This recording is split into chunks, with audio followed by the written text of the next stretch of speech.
नमस्कार दोस्तों, मैं हरदीप प्रकाश और आज मैं बात करने जा रहा हूँ एक ऐसे टॉपिक के बारे में जो हमारी लाइफ का एक बहुत इम्पोर्टेंट टॉपिक है, लेकिन हम उसे इतना सीरियसली नहीं ले रहे हैं। जैसे कि कॉलेज के सभी स्टूडेंट्स इस टाइम खुश हैं कि पेपर कैंसिल हो चुके हैं, आगे पेपर शायद हो या ना हो, बट इस टाइम उनमें खुशी है कि हाँ अब पेपर नहीं होंगे तो हमें पढ़ना नहीं पड़ेगा।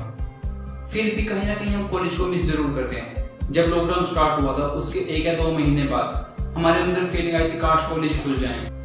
हम कॉलेज को मिस कर रहे थे इस वजह से कि पार्किंग में बैठने को मिलेगा, कैंटीन में बैठेंगे, दोस्तों के साथ घूमेंगे फिरेंगे। लेकिन कोई भी स्टूडेंट अपनी स्टडी को मिस नहीं कर रहा था। कोई भी इस चीज़ को मिस नहीं कर रहा था कि हाँ मेरी क्लासेस लगेंगी, मेरी पढ़ाई नहीं हो रही है या पेपर नहीं होंगे। किसी ने इस चीज़ को मिस नहीं किया।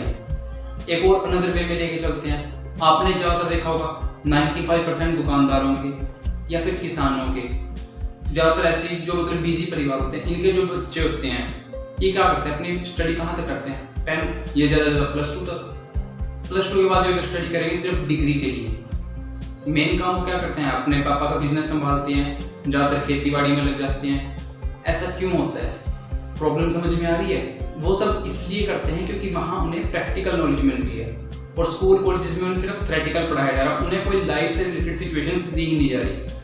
यहीं से प्रॉब्लम स्टार्ट होती है कि एजुकेशन सिस्टम में यहाँ प्रॉब्लम क्या है। प्रॉब्लम इस तरह से है कि हमें अपने थ्योरेटिकल पार्ट को प्रैक्टिकल लाइफ से कैसे जोड़ना है। वो अपने फैमिली बिजनेस को किस लिए चलाते हैं, उन्हें पता है हमें इतना एक्सपीरियंस हो चुका है, हमें लोगों से उठना बैठना आता है, हमें अपना सामान बेचना आता है, हमें खेती बाड़ी करनी आती है, मैन्युफैक्चरिंग करनी आती है, तो हम इस बिजनेस में हैं क्योंकि वो हमें प्रैक्टिकल आता है। स्कूल कॉलेजेस में पढ़ाई क्यों नहीं कर पाते बच्चे में? इसलिए नहीं कर पाते क्योंकि सिर्फ उन्हें किताबों का रटवाया जाता है। तो अगर इस प्रॉब्लम को खत्म करना है तो हम इस प्रॉब्लम को कैसे खत्म कर सकते हैं? इस प्रॉब्लम को खत्म करने के लिए एक बहुत ही सिंपल सा तरीका है। हमें खुद से एक सवाल पूछना पड़ेगा कि कोई भी चीज़ पढ़ते टाइम अगर हम उसके डीप में जाने की कोशिश करें, ये जानने की कोशिश करें कि वो चीज़ कैसे आई है, वो चीज़ क्यों बनी है, तो मैं गारंटी दे सकता हूँ कि वो चीज़ आपको ज़रूर समझ आएगी और वो प्रैक्टिकल वे से भी आपको क्लियर होगी। मैं आपको इसका एक एग्जांपल दे सकता हूँ। मेरा फेवरेट सब्जेक्ट है मैथ, तो मैं उसी से रिलेटेड आपको थोड़ा सा एग्जांपल दूंगा। आप सभी को पता है कि 1 मिलियन के अंदर 10 लाख होते हैं, बट कैसे? 95% लोगों को इस बात का पता है कि 1 मिलियन = 10 लाख, बट कैसे ये कईयों को नहीं पता।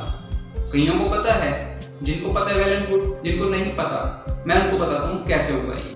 देखो इंडियन हिसाब से जैसे 10 लाख क्या बनेगा? हमें याद होगा बचपन में करते थे इकाई, दहाई, सैकड़ा, हजार, 10,000, लाख, 10 लाख, ऐसे इंडियन सिस्टम में होता है। हमें पता है कि 1 मिलियन में भी 10 लाख होता है, बट वो होता कैसे है? अब जैसे यहाँ पे कोमा पहले 3 लग रहे हैं फिर 2 लग रहे हैं। अगर हम इंटरनेशनल सिस्टम में आ जाते हैं तो इंटरनेशनल सिस्टम कैसे करता है? मैं यही 10 लाख लिखता हूँ, 1 2 3 4 5 6, यहाँ मैंने 10 लाख लिखा।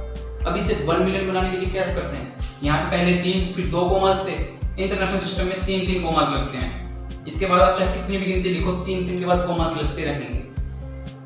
यहाँ बन गया आपका 1 मिलियन।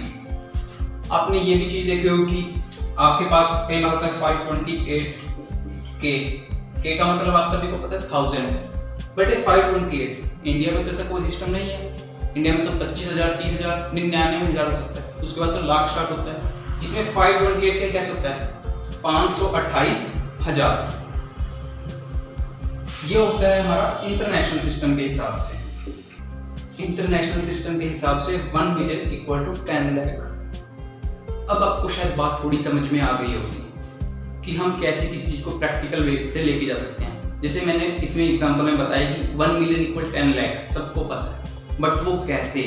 अगर हमने इस सवाल का जवाब ढूंढ लिया तो हम इसे याद कर सकते हैं, हम इसे समझ सकते हैं। अगर आप इसके और डीप में जानना चाहते हो, आप इसे लाइफ टाइम याद रखना चाहते हो, तो आप इसे अपनी रियल लाइफ के साथ जोड़ सकते हो। जिसे आप सोचोगे कि भाई 1 मिलियन = 10 लाख, मैं ये पढ़ ही क्यों रहा हूँ? आपको अगर इस सवाल का जवाब मिल जाए तो आप और डीप तक जा सकते हो, और डीप में जाने के बाद आपको पता चलेगा कि ये चीज़ क्यों है और मैं इसे क्यों पढ़ रहा हूँ। तो ये चीज़ आप लाइफ भर बिल्कुल नहीं भूलोगे। आपका कोई भी सपना हो सकता है, जैसे कोई बिजनेस करने का, कोई मार्केटिंग करने का, या कोई भी अदर प्लान्स।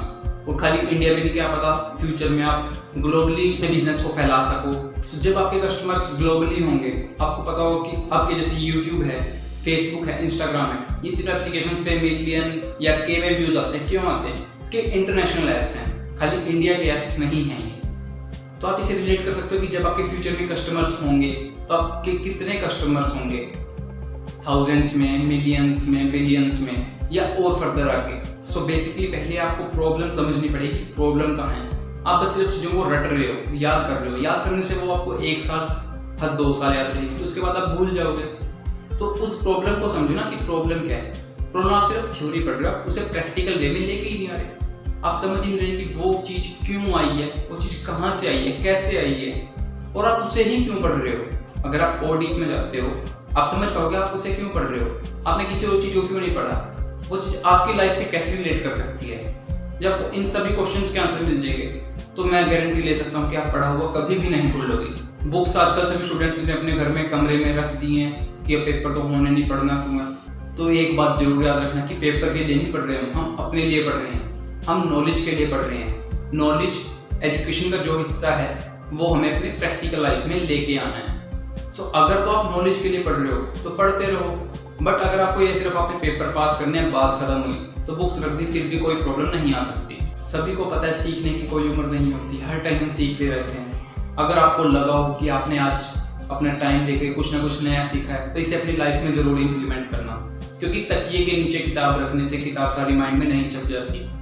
किताब को अगर आपको समझना है तो आपको उसे पढ़ना पड़ेगा। So keep watching and keep learning. Wish you all the very best.